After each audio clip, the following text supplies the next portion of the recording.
the reality of the unity of the enemies of Islam. And so Allah tells us, بَأْسُهُمْ بَيْنَهُمْ شَدِيدٌ. Their enmity for each other is severe. تَحْسَبُهُمْ جَمِيعًا وَقُلُوبُهُمْ شَتَّى. You think that they're united, they're one, but their hearts are divided. And so this is to tell us Muslims that even if they gang up against us, they have hostilities between them. Don't think that they really are united. And so although the Europeans came and colonized the Muslim lands one by one, they came together.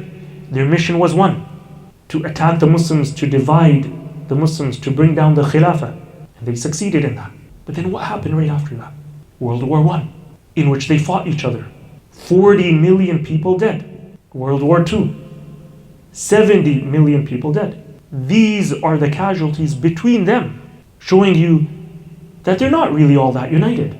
Yes, when it comes to Islam, they're united, and they fight against the Muslims, but they have this enmity between them. And the same thing can be said with the current events that we are witnessing in Palestine.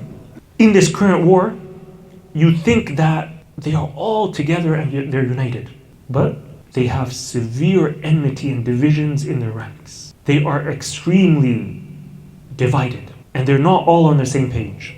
Yes, when it comes to waging their war against the Muslims, they're united, they stand united, but they have this bitter enmity between them. And we're talking about the Israelis themselves. And perhaps this will be one of the main reasons for their downfall, بإذن الله تعالى.